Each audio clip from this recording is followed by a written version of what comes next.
Hey everyone, it's Lexie. In today's video I'm going to be doing my May wrap up. So May was a crazy month, I think, kind of just everything that happened towards the end. It was a really tough week, the last kind of couple days of May. So I read a total of 5 books and I was on a 6th one, but like I said, it was just a really rough kind of end of the month, so I haven't read in like a week, and I haven't really been wanting to.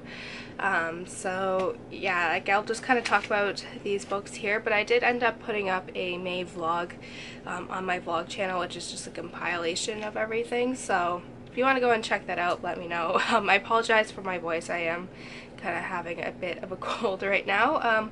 But yeah, it was a diverse reading month, I will say. Some of them were kind of contemporaries, fantasy, and medical thrillers, so it was kind of all over the place this month. And then the one that I'm currently reading is like a historical fiction one, so I was just kind of all over the page today this month. But yeah, let's just go ahead and get started.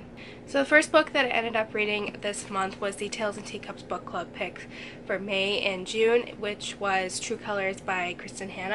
And I had really high hopes going into this. I am a huge Kristin fan, and I'm really happy that she's kind of becoming more popular here on BookTube with the success of The Nightingale, which is probably one of my all-time favorite books. So I was really excited to pick this one up because this is the only book that I own of Kristin that I haven't read yet.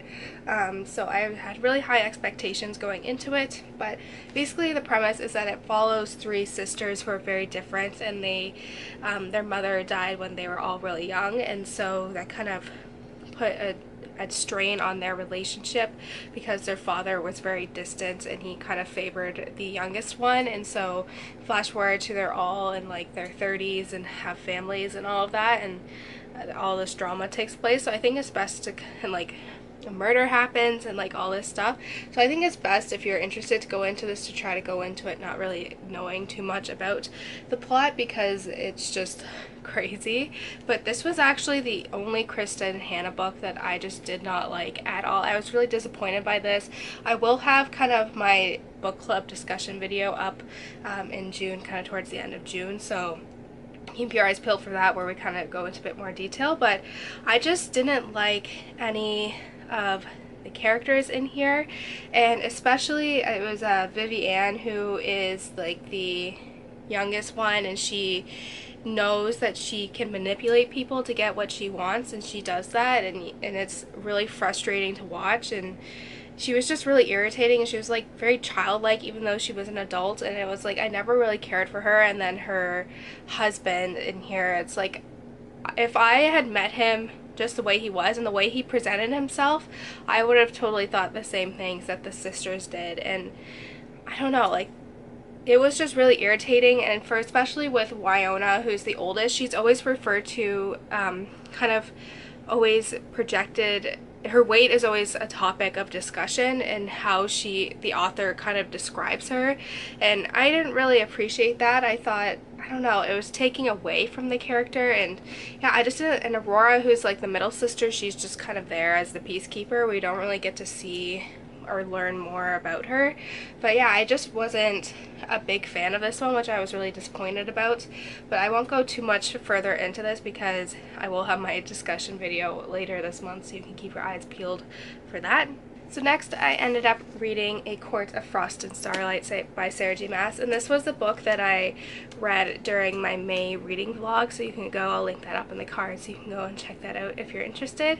But yeah, I was really excited when this came out. Like, I'm not a big fan of the Throne of Glass series anymore, so this is the only Sarah J Maas series that I've been really enjoying, and I understand the flaws in this series. I'm aware of them, but it's just a fun fantasy read, and it always reminds me of spring. So when this one came out, I was really excited, and when I ordered it off of Amazon, and when it came, I was like, where's the rest of the book, because it's so small. But it's a novella, which is why. But it follows, it's told from the perspectives of mostly Vera and Rysand during the winter solstice, after everything that took place after the 3rd book, and they're all kind of dealing with PTSD in their own ways. And this one is kind of the middle book in between where the first series ended and where the new trilogy is going to be started. So I'm really excited. I did leave a little preview for the next book in the series, which I'm really excited about. So I gave this one a 4 out of 5 stars. I felt some parts were unnecessarily long, but I really enjoyed being back in this world and kind of seeing these characters again,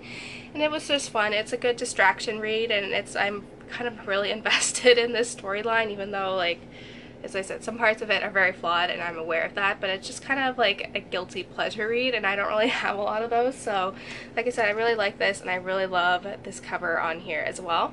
So next I ended up picking up Gravity by Tess Gerritsen, and for those of you who've been watching my channel for a while, you know I'm like a huge Tess Gerritsen fan, so I have a couple of her standalone books that I haven't read yet, so this was one of them. And so basically this follows a doctor named Emma Watson who is part of the International Space Station.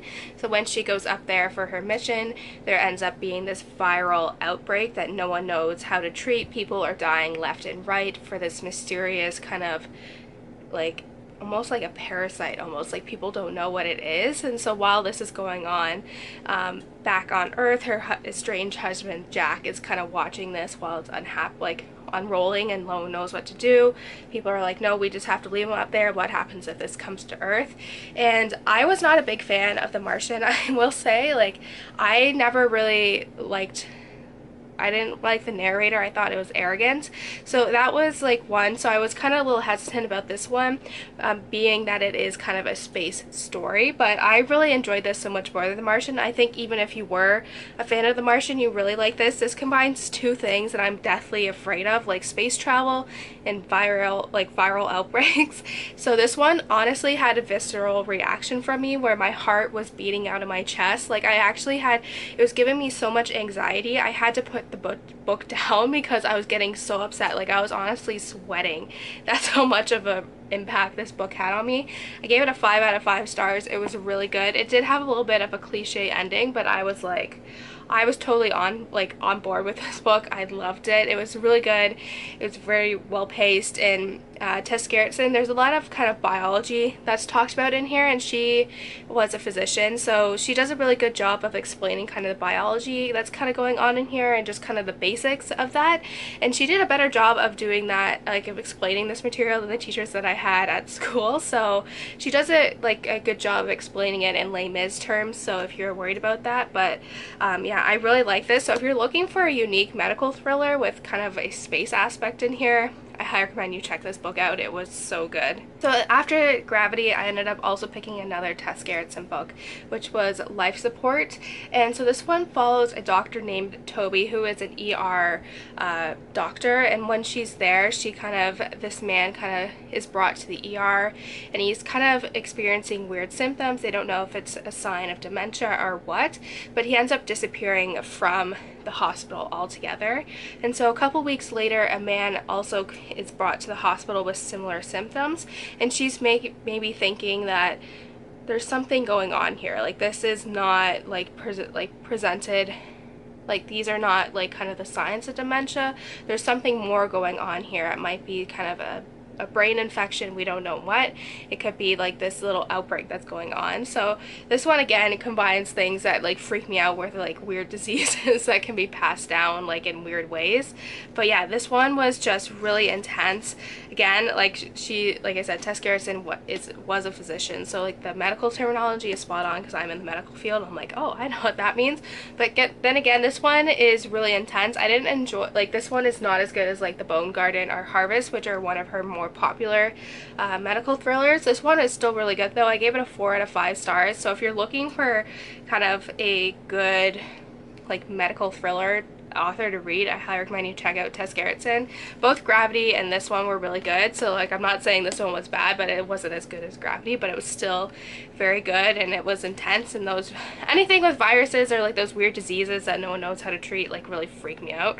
So this one was definitely a really good read as well. And lastly, I was invited to join a book club on Goodreads, so I'll kind of have everything linked down below if you're interested in checking that one out. But the book was The No More Girls by Amy Reed, and I do kind of have a more in-depth review of this on my channel, which I'll link up in the cards. But yeah, this book I thought was I read the description of it, I thought it was a very important read. So basically it follows 3 girls who are at high school, and the year prior there was a girl who was essentially gang raped at a party, and she kind of told everyone what happened. She went to the police and no one believed her, and she was kind of like kicked out of the town, and like so that they kind of, the three girls kind of go on a strike. They email all the girls in the school saying we're not accepting this behavior, and they kind of go off from there and start their own club, like a little feminist club. And I really enjoyed the message in here. I thought I applaud how it tackled these tough topics of sexual assault, rape, consent, and just like all those other issues that are kind of, especially now, are coming to light in the media and are discussed more. So I really applaud it for tackling these hard topics, and it also had a very diverse cast in basically every way possible, either ethnicity, sexual orientation, like cognitive ability, which I really appreciate. However, I wasn't a big fan of the characters and just the storyline in general. It's a very character-driven novel, but when you are not a big fan of the characters themselves, it's a very hard book to read. And I just, like, some characters were just mean for the sake of being mean. Grace came off as like the Christian savior, and it was very kind of cliche, and I was just like, I honestly, like, I think she's just doing this just to get her mother's attention. And I don't know, like, and I think the only person I really enjoyed reading from was Erin, who was autistic, and just kind of seeing how, like, kind of reading it through her eyes, and just kind of how she's really rigid in her routine, and like how she kind of calms herself down, which I really enjoyed those chapters. But overall, I wasn't really attached to the characters or the storyline. So I gave it a 2 out of 5 stars, too, because it did tackle these difficult topics very well, but it just wasn't, I don't know, it wasn't my favorite book. So that's it, guys. Thank you guys so much for watching. Let me know in the comments below if you've read any of these books and what your thoughts and opinions are and all of that fun stuff. So yeah, thank you guys so much for watching. Don't forget to give this video a thumbs up, and I will see you guys next time. Bye, guys.